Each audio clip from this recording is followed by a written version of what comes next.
समय की कीमत। एक छोटे से गांव में जहां चारों ओर हरियाली और शांति फैली हुई थी, वहां एक बहुत ही होशियार और मेहनती लड़का रहता था जिसका नाम आदित्य था।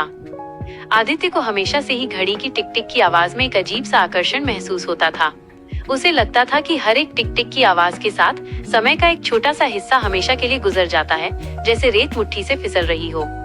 आदित्य के पिता, जो गांव के सबसे अनुभवी किसान थे, हमेशा उसे समय की अहमियत समझाते थे। वे अक्सर कहते थे, बेटा, धन दौलत तो फिर से कमाई जा सकती है, लेकिन जो समय एक बार चला गया उसे कभी वापस नहीं लाया जा सकता। समय सबसे अनमोल धन है। लेकिन गांव के दूसरे लड़के, जैसे कि राहुल और रोहित, इन बातों पर ध्यान नहीं देते थे। वे दिन भर इधर उधर घूमते, खेलते और अपना समय बेकार की बातों में बर्बाद करते थे। वे आदित्य का मजाक भी उड़ाते थे जब वो अपना समय अपनी पढ़ाई और अपने पिता के साथ खेतों में काम करने में लगाता था। वे कहते थे, अरे आदित्य, तुम इतना क्यों सोचते हो? जीवन का मजा लो, समय तो चलता ही रहता है। आदित्य उनकी बातों पर ध्यान नहीं देता था। वो जानता था कि उसके पिता सही कहते हैं। उसने अपने समय का हर एक पल बहुत सोच समझकर इस्तेमाल करना शुरू कर दिया। वो सुबह जल्दी उठता, अपने खेतों का काम करता, फिर स्कूल जाता और वापस आकर अपनी पढ़ाई पूरी करता। जो भी समय बचता वो नई चीजें सीखने में लगाता था, जैसे कि लकड़ी पर नक्काशी करना या मिट्टी के बर्तन बनाना। धीरे धीरे समय बीतता गया। गांव में एक बड़ा मेला लगा और जिला अधिकारी ने गांव के लोगों के लिए एक प्रतियोगिता की घोषणा की। प्रतियोगिता का नाम था सबसे बढ़िया कलाकृति। विजेता को एक बड़ा इनाम और एक सरकारी नौकरी देने का वादा किया गया था। राहुल और रोहित ने भी प्रतियोगिता में हिस्सा लिया, लेकिन उन्होंने आखिरी समय तक कुछ भी तैयार नहीं किया। वे सोचते थे कि वे कुछ ही घंटों में कुछ भी बना लेंगे। जब प्रतियोगिता का दिन आया तो वे हड़बड़ी में कुछ भी उल्टा सीधा बनाने लगे। उनके काम में कोई फिनिशिंग नहीं थी, क्योंकि उन्होंने अपना समय बर्बाद कर दिया था।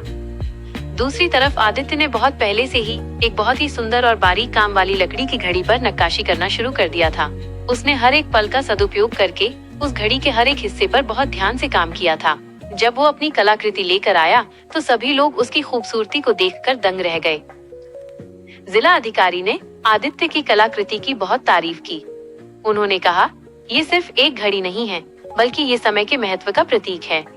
इस घड़ी का हर एक छोटा सा हिस्सा ये बताता है कि अगर हम समय का सही इस्तेमाल करें तो हम कितनी खूबसूरत और अद्भुत चीजें बना सकते हैं।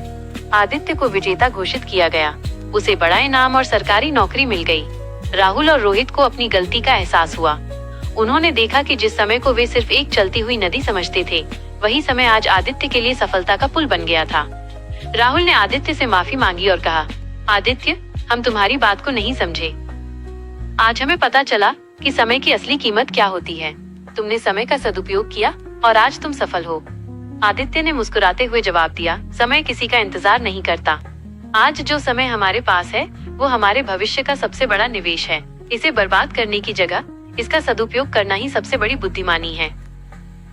इस कहानी से हमें ये सीख मिलती है कि समय सबसे बड़ा धन है। इसे कभी भी बेकार के कामों में बर्बाद नहीं करना चाहिए। हमें अपने हर पल का सही इस्तेमाल करके अपने सपनों को पूरा करने की कोशिश करनी चाहिए, क्योंकि एक बार जो समय चला जाता है वो कभी वापस